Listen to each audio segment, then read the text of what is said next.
Hello, everybody, and welcome to this week's episode of I Cast Fireball, an actual play 5e D&D adventure where we go through the campaign of Skulls and Shackles.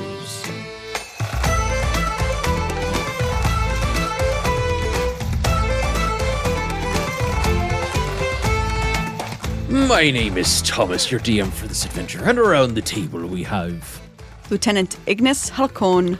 Maximus Shuns. Chozo Lebec. And Buster Bilgewater. Shiver me timbers, we've got a new party member joining the Satyr Song, or rather the crew of this Captain's Council here, as Ataraxia has been thrust into the First World without the rest of the Council. Chozo, seeking to get back to the First World, which, being the Fey Realm in the world of Galarian, they met up with the Captain's Council, and Chozo met up with each other in the Sylvan Mask, them being a meeting place, rather, for information and for direction on where next to go. Finding out information about the Brine Banshee and what could lie below, specifically the portal to another plane, and how they could piggyback off of that signal to get to the Fey Realm. There was a bit of a welcoming party outside of the Sylvan Mask for our adventurers here. This welcome party, not very welcome, if you ask me, and for my opinion, they wanted to show them what's what. And upon recognizing Chozo, getting a certain degree of fear, which only intensified as party members started to rise up and defeat these enemies one by one by one, culminating maybe not the final enemy ending this way, but with Buster shooting a lightning bolt through the captain of the ship. And that is where we join our adventurers now in this week's episode of I Cast Fireball. So, as the four of you outside the Sylvan Mask, with the two satyrs, or rather the two fawns, properly in their hiding place, in their panic room, have a defeated Ratline and his crew.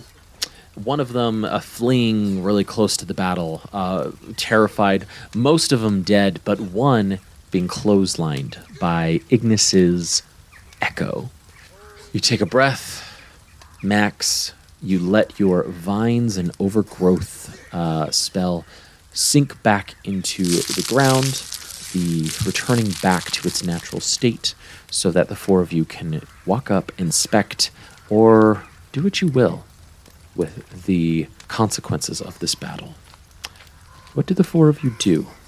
As the group is kind of converging in on the center, I imagine some kind of looting is going to be happening. I mean, if nobody else is looting, then I certainly am going to be looting. Buster's going to claim that bow, the crossbow. Oh, come on. Yeah. The magic crossbow. Yeah, he killed him. He's taking his stuff. I'm the crossbow guy.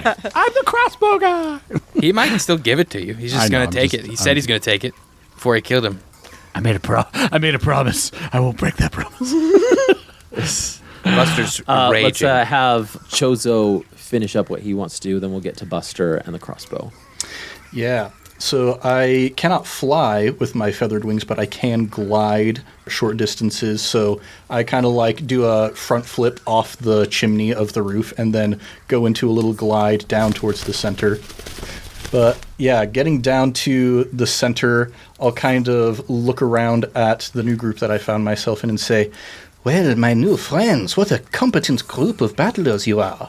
I must apologize. I initially claimed that you were the interlopers, but it appears that I have found myself amongst a group that surely has been together for years at this point. The amount of work that you do together, your familiarity with each other's work, it is remarkable." Ignis is still over by the guy she took down and the unconscious person, so she's still 30 feet away over by them. She's not where Ratline's dead body is. Max will, he'll walk over to Chozo and he'll be like, he will say, not quite that long as you say, but what we lack in years, we make up for in lots of experience. Buster walks up as Max is walking up and hears what Mac's saying, and his staff, by the way, is like, I like the idea of it being almost a little like busted at the end and charred as he kind of like overspent his magic and cast without like a rhyme.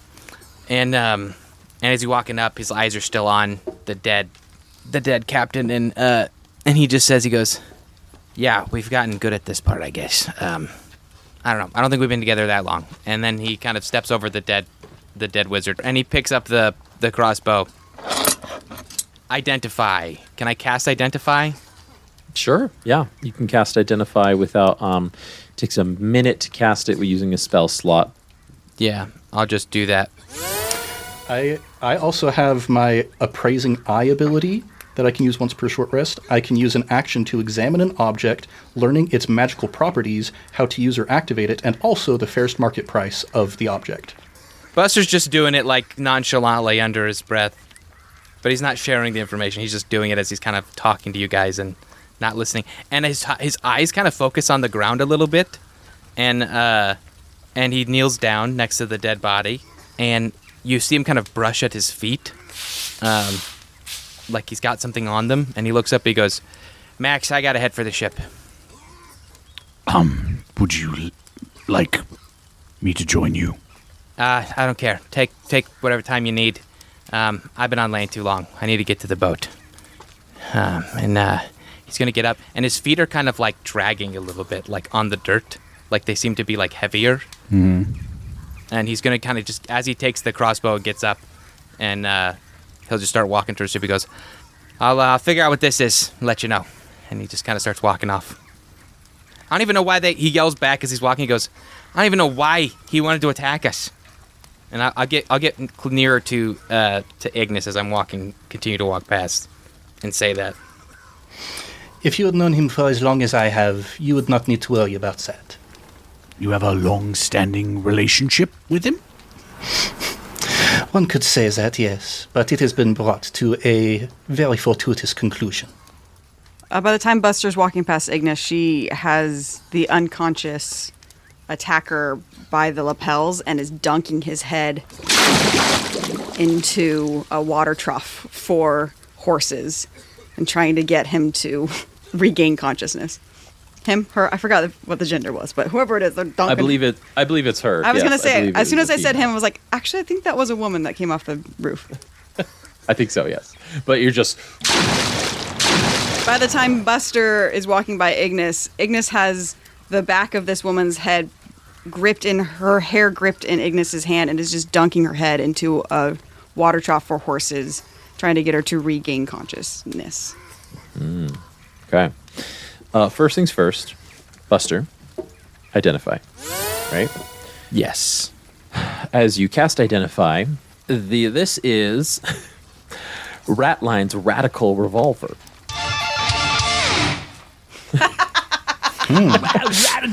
Radical! And you hear like the guitar in your mind. In your mind, every time you pick it up. No, so this is not a revolver like in IRL that we know, but it is a light crossbow, which has magical properties, which we already saw. Now, this light crossbow is a +1 light crossbow, first off, and it has all of the normal attributes of a crossbow. For instance, it's got ammunition, loading, range, slow, things like that. And it's a 1d8 piercing, so you can look that up. But yeah, instead of bolts, it has arcane magic, very similar to Magic Missile. While you are looking and inspecting it, actually, Buster, go and roll me an investigation check here. While you're just walking away and sort of just like examining it. My passive investigation is 18. Would that be enough?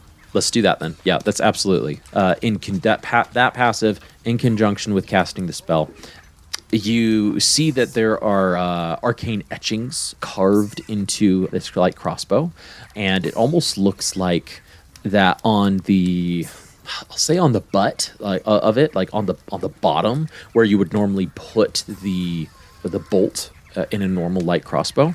It looks like there is a section of the wood that is uncarved, but there is an arcane symbol very reminiscent of Magic Missile. Like, it reminds you of Magic Missile, but there seems to be some blank spots directly underneath it before the bottom has like the equivalent, the arcane equivalent of fire, like release, right?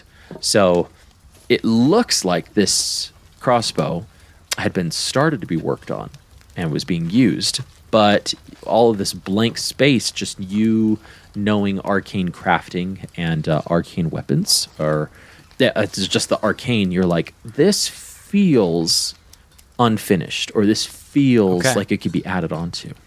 Cool. I take that. But yeah, Ratline's Radical Revolver. It's probably where most of the time was spent ensuring that it, branding-wise, it was it was labeled as such. Okay. And then, Buster, we've got you going back to the ship. So, the three of you, well, Ignis is dunking the woman's face into just water. While Chozo and Max are having this very brief discussion about Ratline and the relationship, how it's now come to an end here. Ignis, your intent, of course, is to wake up, alert, start to interrogate, right? Yes. Great. I would like you to roll. I'm going to allow you the decision to roll either athletics or I want to do a strength versus a dexterity check here, with the idea of if you choose strength, you might intimidate a lot faster or easier, but you might damage her to the point of pushing her even closer to death.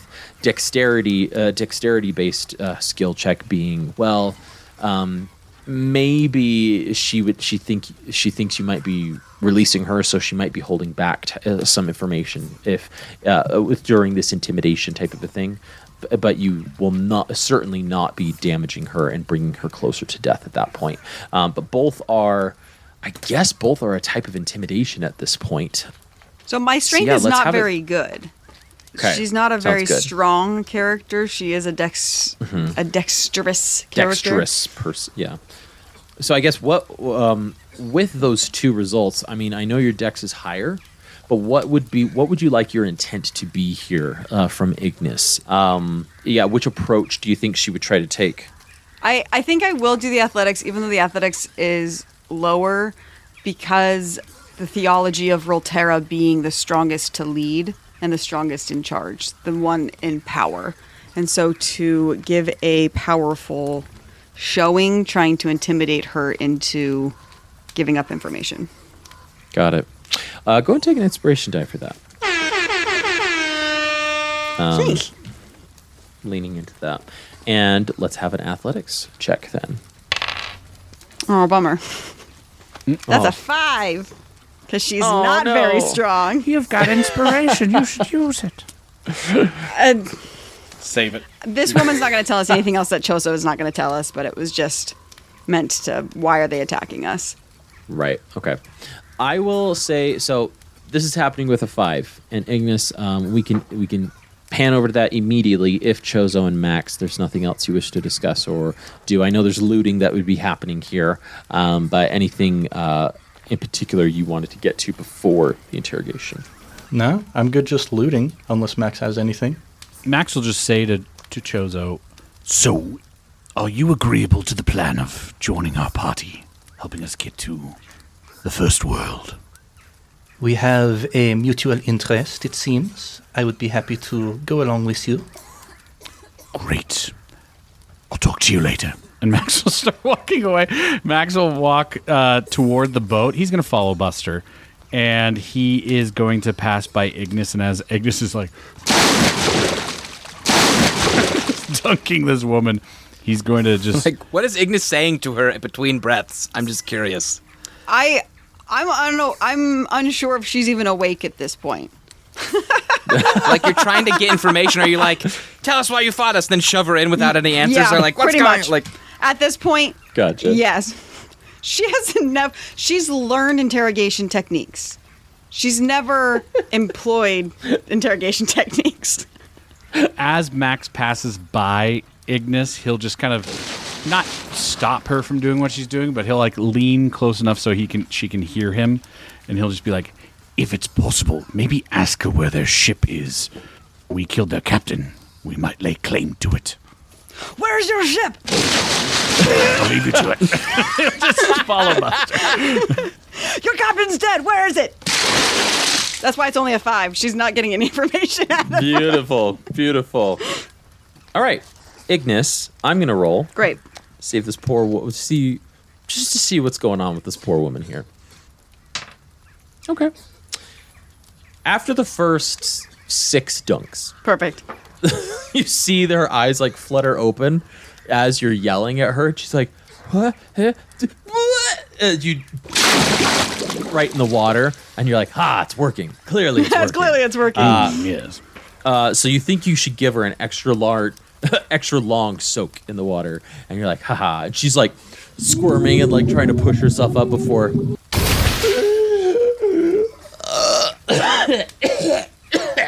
You now have her attention here. Let's go through the actual questions you were hoping to have answered, maybe in order. Now that she actually is awake. Now that the woman's eyes are clearly awake, Ignis has a moment of realizing that, oh, maybe that wasn't going to get her any answers that she wanted. So instead of re-dunking her, she'll just hold her closer to the water and ask, "Why did you attack us?" And kind of push her a little bit closer to the water. Instead of dunking her again, just holding her there. Captain's orders.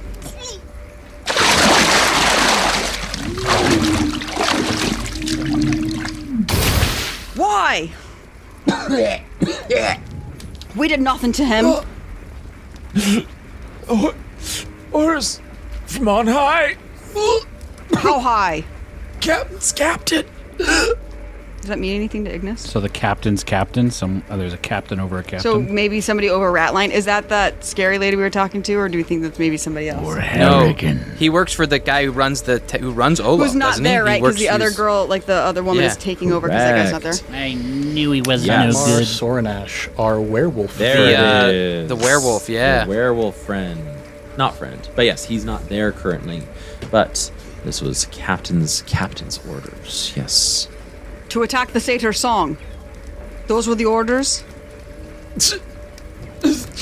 Stop those from sniffing around.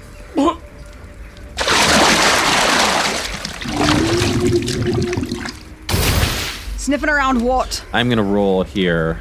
For that dunk, I'm gonna roll. Knowing you're 5, yeah. Okay, she's doing okay. She's not doing great, but she's doing okay right now. Got a 12 on the dice.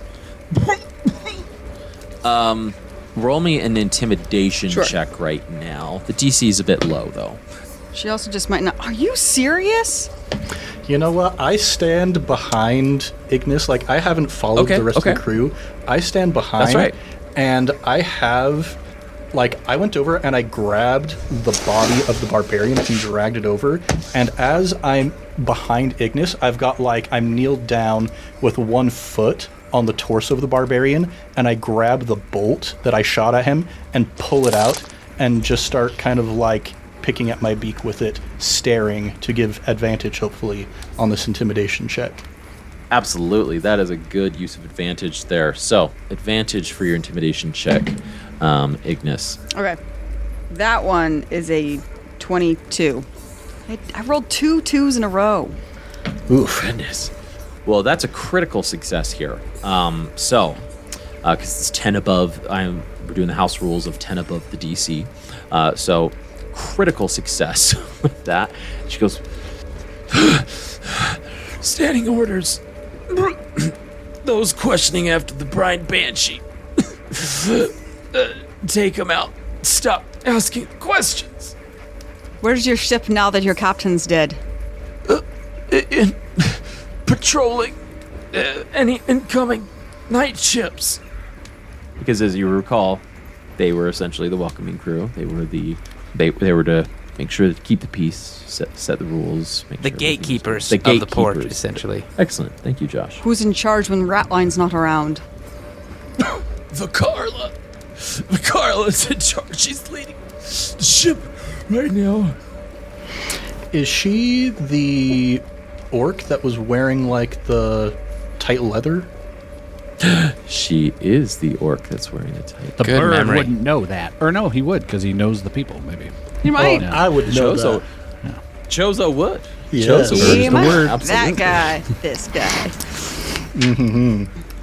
Knowing that Vicarla is in charge, Ratline is dead, and that there are standing orders, and that we are possibly going to be hunted by more than just Ratline because Ignis has been asking around.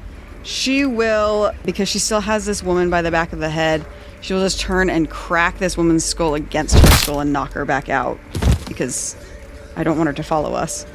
And then as she turns and looks at Chozo standing there, picking his beak with the arrow, she'll just kind of size him up. How tall is Chozo?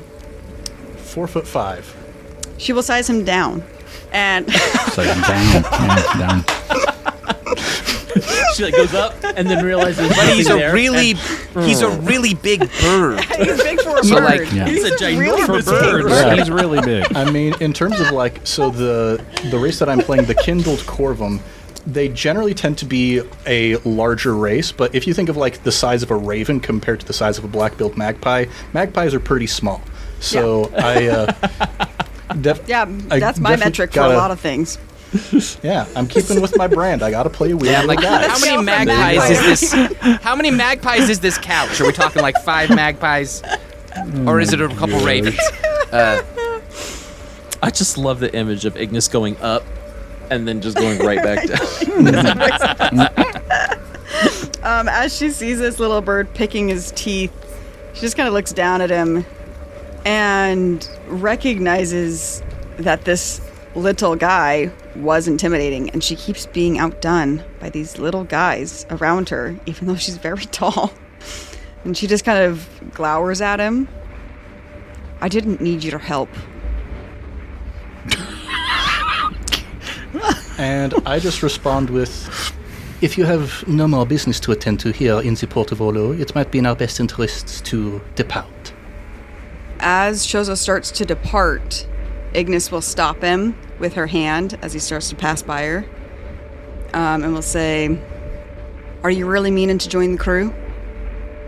As long as you have use for me. And she'll lean down, not quite to his level, since that would be quite a distance to have to lean down, but specifically lording over him.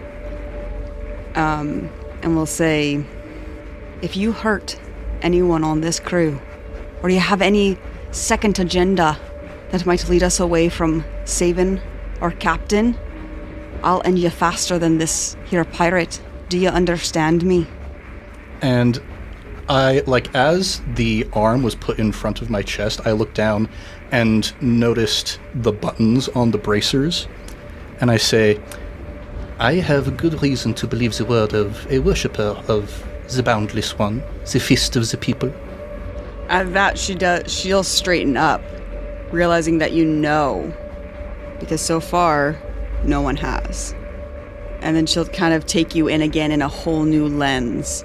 That this little bird guy that she originally was looking at does have some level of knowledge and does have a level of understanding. And because she's used to being the one holding the knowledge, like Sandara, she doesn't love it when other people also hold knowledge. And so she'll take that and kind of step back. Most upon this world, they worship Pharasma as the Weaver of Fate. Not many even know of the existence of Rolterra. I am impressed to see that you hold to one who has been nearly forgotten. Forgotten. Rolterra is in everything. She cannot be forgotten. As long as persons such as yourself and myself have anything to say about it, then this is true. You just gave me some really interesting ideas, Ned. Okay. Hi, can I tell you about our My lord and savior, Rolterra. Rolterra? Chozo's learning that you can say everything right, yet she'll take it wrong. I don't know what you mean, Jake. That is very interesting. I'm very interested in that idea that hearing this idea that Rolterra might be the forgotten one or somebody that isn't widely worshipped and realizing that she doesn't know anything outside of her island. This idea that she might not be worshipped everywhere is starting to kind of click with bouts of fate versus free will that she's had with Max several times, and why he and Buster might believe the way that they believe, in that it's not a defiance of Runeterra, it's that Runeterra has maybe been forgotten, or has her power or influence has waned, which is not in line with the theology of the Church of Runeterra. And that, really spins her for a minute. And so she'll allow you to continue toward the boat. I do not know where your boat has been mauled. Could you please point me in the correct direction? He gets a couple of steps away. Is her hair still multicolor changing? Yes. Yes, it is. Oh, man. That's probably what made the intimidation so Yeah, hard. that's what it was. Yeah, it's really hard to be intimidated by somebody with, bright pink hair. The rainbow hair. Ignis will gesture forward. You know how you'll be like, I'm going to lead you, but you go for it and I'm going to lead you. And as they turn to start walking, she looks at the ground and there is refuse on the ground from their battle, and a couple of small little fires from Buster's lightning going off and killing Ratline. And the fireball. And There's a the fireball, too. Chozo's fireball going off. There was a lot of fire going on. And so there are just small patches of things that are burning. And Ignis will see one that's loose, look at the Sylvan Mask, and then kick something flaming toward the Sylvan Mask as revenge for possibly sending the captain away. And them, in Ignis's mind, tricking him into doing something that he did not understand the consequences of. Did he? Because Firm, why would fair. Ataraxia have done that if he knew that it was only going to be him? So they must have not been telling us the truth. As you kick away, and then as you... And then she'll turn and start guiding Chozo to the... Yeah. Well, could me and Max have a scene real quick before we move? Yeah, before the scene happens, you pass by the stand that caught fire due to the lightning bolt, and you see just some guy on his knees, distraught, yelling, "My cabbages!" Obligatory cabbage reference. And the other guy yelling about his kale. There, yep, it's kale. Buster, as you... I won't say with difficulty, but a little bit slowly make your way back to the Satyr Song, and Max is able to catch up with you before you reach it, of course. Max, you're pretty perceptive, right? You've got crazy perception. Yeah. Yes, I do. So as you're following Buster, there are actual his footprints are staying in the dirt. They're not they're almost sinking. It looks like they're sinking, and there are little strands of mud that have kind of fallen on either side of them that look like they've been ripped off of his feet. And as you catch up to him, you see that as he puts a foot down, little hands of mud and dirt start to grab on and climb up his feet, and he's it's getting harder and harder for him to keep moving forward, and he ends up stopping and taking a breath and leaning on his cane a little bit, just kind of having to huff. And when you catch up to him, he just looks old. He looks really tired, and he seems he seems old, like a little sunken cheeked, and he's I gotta get to the water, man. Can you just help me get to the water? Max, without saying a word, will pick him up. Which is a little bit difficult because there is a little bit of a tug as you pull, and it's not so much you're severing something. It's just a little bit of weight, a little bit more for you as you pull up. You're ugh. And as you hold Buster. And Max will walk toward the Satyr Song, where we're ported. We do have water breathing still, the three of us. I cast it on us at the beginning of the day, so you can just toss me in the water. Actually, well, how long... can I do a straight shot from the harbor to the boat, or do I have to Dude, who had the collapsible boat? I do. Well, I did. It should be in the chest of emotional baggage, I think. Okay, yeah. Emotional baggage. Do I have a straight shot, Thomas, to the boat from the harbor? Like, if I just start walking straight to the harbor, can I walk? Is the boat a straight shot? A water walk. His armor. Yep. is Oh water yeah, walk. are we moored or are we docked? I mean, You are docked. Okay, cool, And cool, that's cool, why cool. Max was able to go and see that suspicious rock from the deck. that's right. And, Okay. So Yeah, as you- soon as we you get are over docked. water, like Buster's, like he seems to get a little bit of energy back. Yeah. Max will just go straight toward the satyr song then, and if it is through part of the bay, Max will just step down, land onto the water, and walk toward the boat. Yep. Nice. And it is more direct to do that. Yep. It is more direct to So just I will do that. walk on the water instead of going around. And I'll just carry Walking. Buster. I won't be. I'm letting Buster lead the talk if there needs to be one. Listen, I'll explain the mud stuff, but we gotta get a story straight. I need time. I need time to figure a couple of things out magically. Ataraxia can't be our captain anymore. And I don't know. I don't know if Ignis is ready to take on any kind of leadership like that. Max will pause in the harbor. So it's an awkward sight. There's Standing there's a on the water. dragonborn walking on water, carrying a rabbit. He just pauses, and he'll go, "Why do you think that about the captain?" Which thing? Ataraxia about Ataraxia? Mm-hmm. Well, first of all, he's not here. Secondly, we need a captain with emotions. We need somebody who cares, who knows how to care, who has wants and needs and hates and likes and dislikes. Or we need to figure out how to get along without a captain. But right now, I don't know what the crew's going to do, how they're going to respond. I think we need to give them all a chance to disembark. Whatever's happening. I assume, you keep moving at this point? Do you... No, he's standing there thinking, looking, He says, look out. If you could keep moving towards the ship, Max, I'm feeling a little awkward being carried. Yes. And he'll start walking, and as he's walking, he goes, I'm just curious to what's changed. Nothing... You didn't have these objections before. And Ataraxia hasn't changed.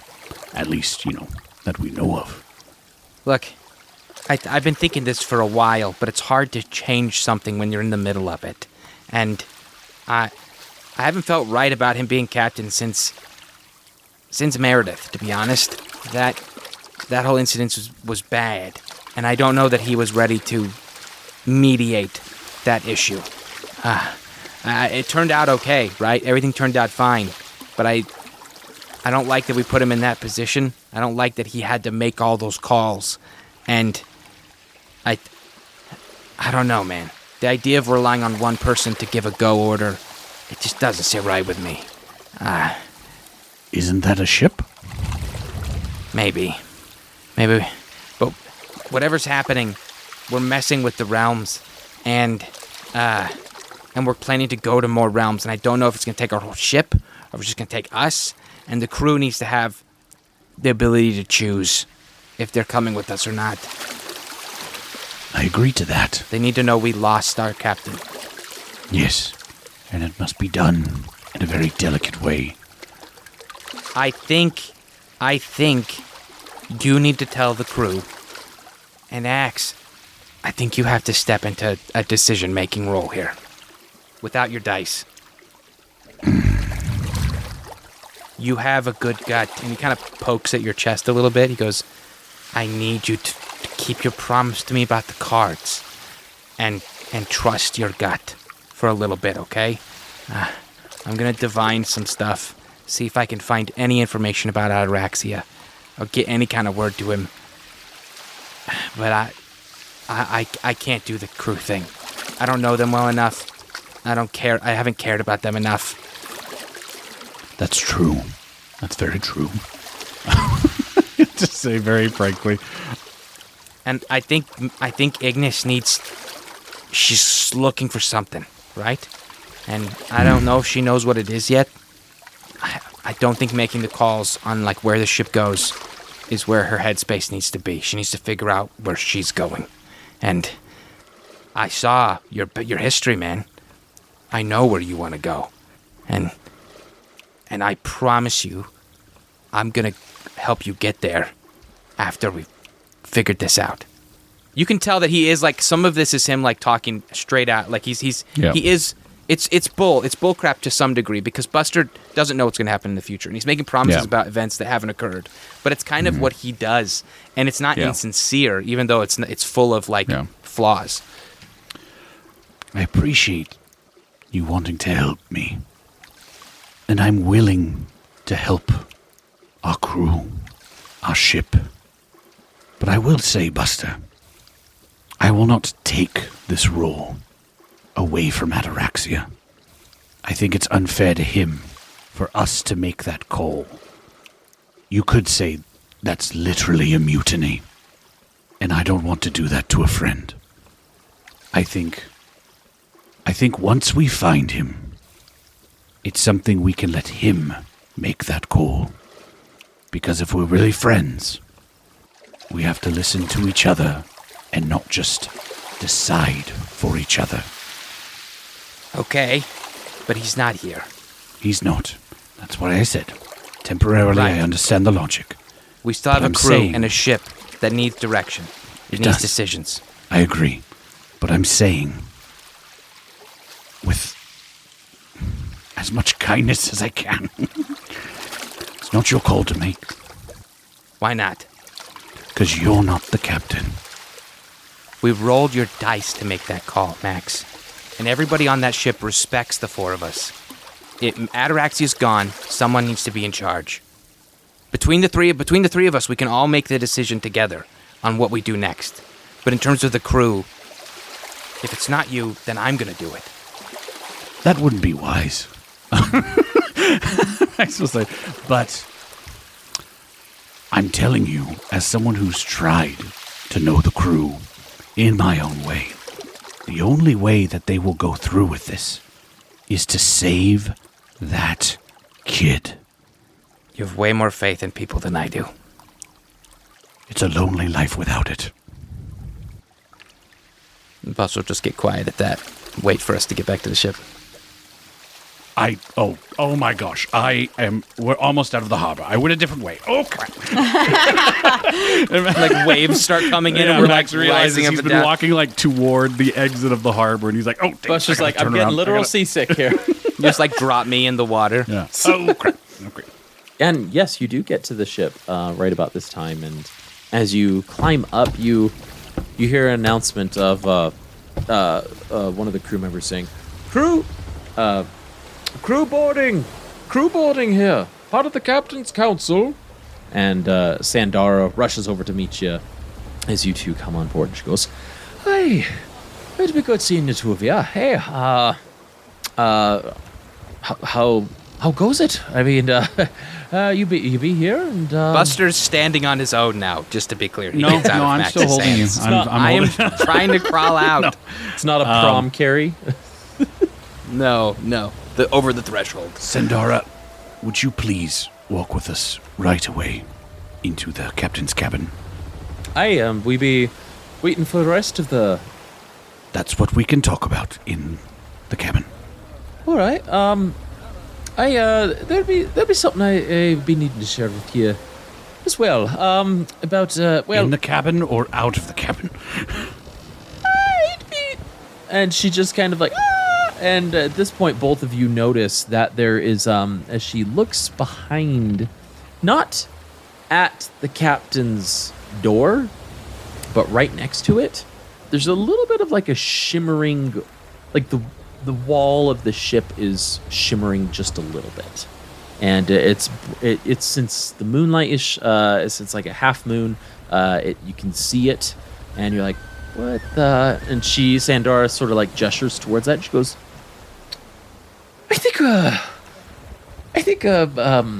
I have a bit of an explaining to do, and yes, in the chambers, it'd be yes, yeah. Let's go on into the chambers. Detect then. magic. Yeah, it's absolutely a spell. that you can tell. It's Morden Caden's magnificent mansion has been cast there. Who cast it? It's got to be Spellpan Pete. Wait, did he make a mansion inside the captain's quarters? Is the captain's quarters a mansion now? No, it's right next to the cap. So like the captain's quarters, the door, and That's then, where Pete lives. and then he's got five, a home on the 5 feet, like maybe 10 feet to the east side of that, or to the port side of that. There's the wall is shimmering, and yeah. You asked for a sponsorship, eh? Yeah, I was trying to get a cheap deal on some magical gear. And she just kind of like blows air out of her mouth and goes, Spellman Pete, great character. If I do be saying so, he'd be a fine individual. He seemed to be under the impression that it'd be best to help give you your items for sponsorship if he sort of came along for the ride, if it be. Why not? We got a bird, we got a wizard, we got another wizard. We lost one and gained 2. We got Fitch and we got Spellpad. Things are looking up for the Captain's Council. And a new bird guy. He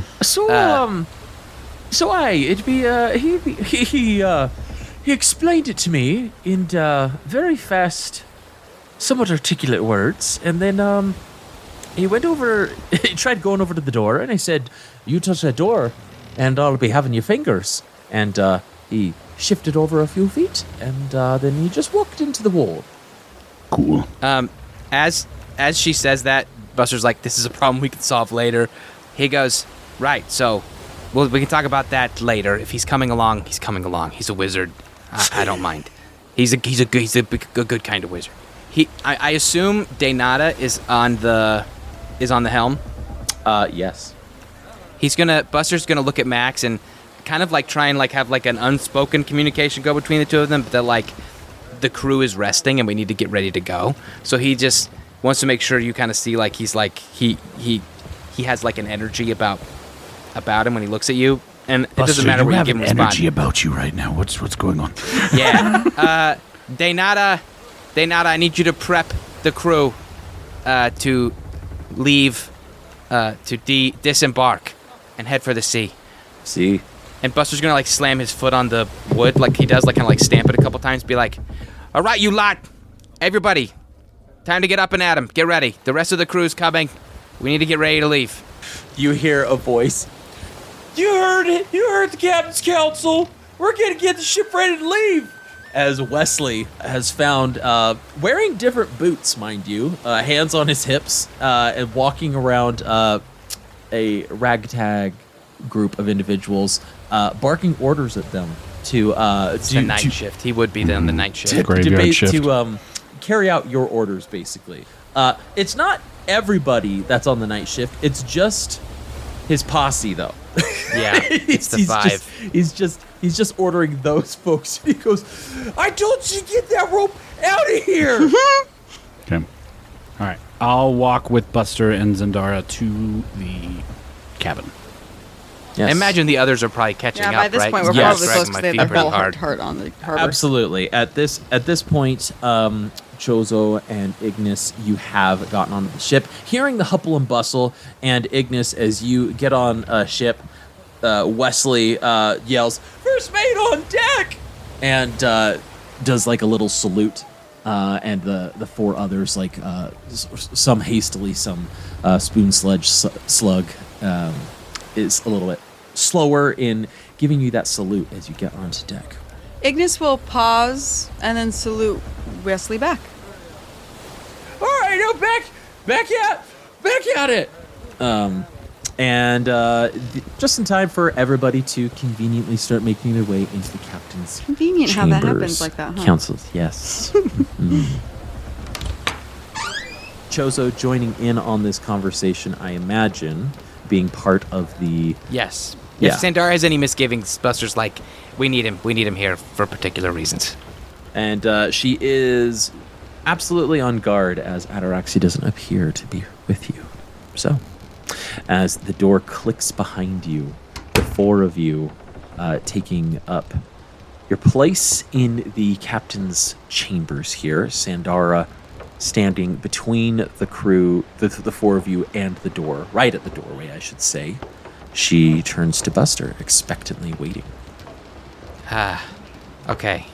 We still have that alcohol up here, right? There's like that drink. He's like going to start looking for the drink. Max will put his hand on Buster's shoulder, kind of like a, if you need, I got this kind of thing, because I know he's been overwhelmed a lot. If he wants me to, Which is funny, because I think you're still exhausted, aren't you? I'm very exhausted. You have He's real tired. exhaustion. Can I roll for something here? Yes. Because I don't know, there's something about Buster seeing the exhausted Max trying to emotionally support him. I'm curious if it would actually bolster Buster in a way. Yeah. Be like a wisdom save. The act of Max supporting you is what you're saying. You'd like to roll to see if how effective that is. Yeah. Let's have you. I was actually going to have you roll something else, but with Max bolstering the conversation, I'm going to say you're going to roll a wisdom save with advantage here. Okay. 12. Not great rolls. Okay. You feel if you acknowledge what Max is doing, and you want to pull strength from that. You're so tired. Ooh, you're just so brought down. He gestures to Max and just looks for something to drink and kind of calm his nerves. Yeah, surely that will help. Sandara, in us exploring, we came across a chance to possibly help our captain, Ataraxia, to have access to the Feywild, to search for answers for his curse. As should have been expected, a little trickery was afoot, and our captain has been transported there without his counsel. Slowly, she just sort of looks at you and slowly nods her head and goes, I see. In another twisted roll of fate, our new acquaintance here, as he looks over to Chozo, was transported to our world in his place and would like to get home. Our goal is to find and save the captain. We've located a place to do that, but at great, great potential peril for the crew. All right. If the ride's getting too bumpy and Buster takes a big drink, sets it down, the crew can get off at this point. And where might we be heading it being so dangerous? Oh, just a potential portal to hell that we're gonna piggyback off of to get to somewhere else. Brian Banshee. At the mention of the Brine Banshee, can Ignis find her way over to a porthole or the back windows and just be on the lookout now that she knows that there's kind of maybe some level of bounty on them for bringing up the Brine Banshee, just to be watching for any boats coming, suspicious boats, not suspicious rocks, or suspicious people on the dock. Go and roll a perception check. Smart. That is my third 2 of the night. No. That is going Use the inspiration. in This is jail. a She good looks out the inspiration moment. porthole and goes, the It's ocean. super dark. It's the ocean out there. This doesn't help at all because I'm looking there's in the wrong water. place. I'll use my inspiration on this. Oh, okay. Thomas has been giving it to me more often, so I can use it more. There you go. You got to get rid of it so you're ready to get it again. Yep. One every 20 episodes now. Okay, that was better. One a season. It's lower than my passive perception, but it's a 13. 13. Okay. As you are you're looking out over the harbor here, and you can see that there are some ships that are not many, but there are 1 or 2 that you can see, large ships that are sailing. One of them appear to be going back and forth, on a patrol. The longer you look at it, I should say, because it's hard. They're not lightning fast. and it doesn't appear to be coming towards you. It doesn't seem to be like you're clocking it, but things seem to be all right. She just wants to be on the lookout for it. As we're having this discussion, one eye kind of out the window, since she hasn't been able to explain that to anybody yet. She just wants to keep an eye out until she's able to share that information. Sandara speaks up. Well, and sort of like twists her mouth a little bit as she's like thinking and clicks her tongue. Can't say I be looking forward to going through a portal to hell to find the captain, but find the captain we must. And despite the danger, I don't think there be anybody here seeking to get off the Satyr's song, especially if it be finding the captain. It would be good if none of your crew would wish to depart, because there are people looking for us, wishing to do us harm. What? I think it'd be best if we cast off and we inform the crew. We be informing the crew on the way to this location, eh? Yeah, that's a good idea. We'll have to get by Ratline's ship out there. They're on night watch tonight. They're without Ratline, but Varkarla is out there. The first mate's on watch. Ooh. You just be leaving that to me. I think I have something I could cash in to help us be getting back out to sea. Cool. And with that resolution, after this conversation and the direction discussed, the Brine Banshee is where the Satyr Song is heading next. And that is where we're going to end this week's episode of I Cast Fireball.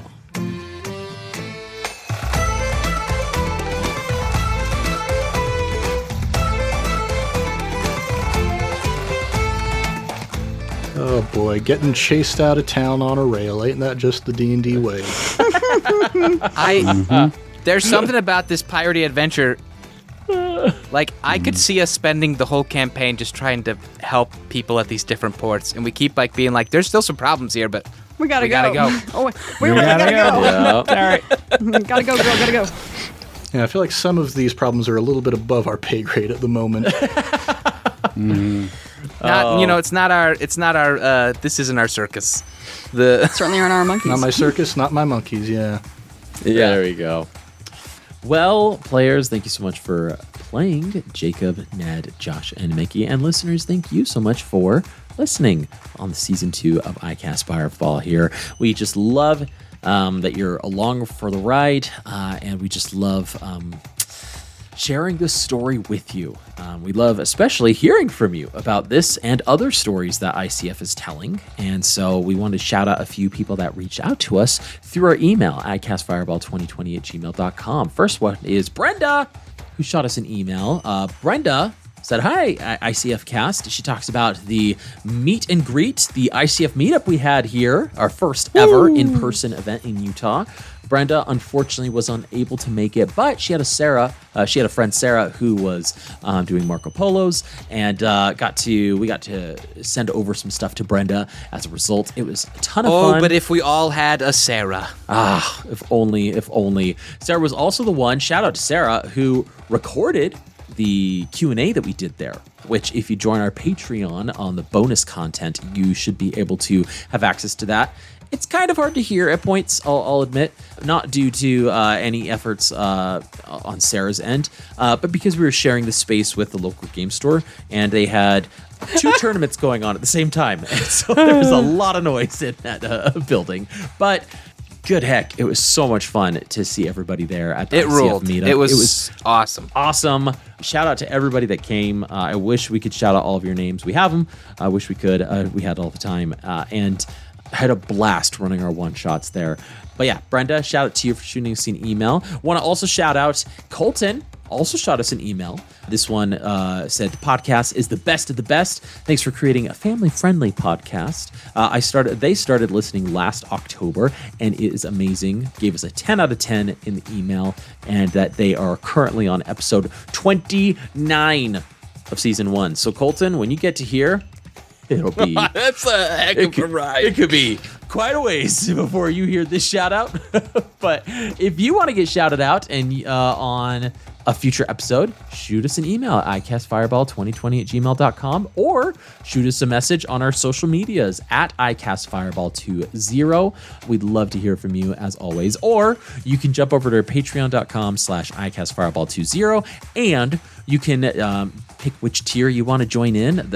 Our highest tier, the $5 a month tier, you get free. You get access to our Discord where you can chat with us daily if you want. You can shoot us messages through Discord. We love going in there talking. We just recently broke up the spoiler zones into all of the campaigns that we've had. Our general spoiler, our season 2 spoiler, our Tyranny of Dragons season 1 spoiler, and our bonus campaign that we have going on our Patreon right now called Fizzband. So go give that a look, go give that a listen.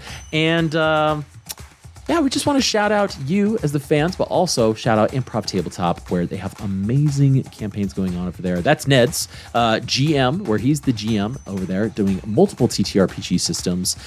It's inspiring to listen to, I'll admit, to see how he can juggle so much with all these systems while also improving things on the spot. Go give them a listen. Don't forget to leave them a 5-star review on the way out. Lastly, don't forget to like, subscribe, and share with your friends and fellow wacky adventurers. But until next time, I'm Thomas, your DM, and around the table, we've had Lieutenant Ignis Halcon, Maximus Shans, Chozo Lebec.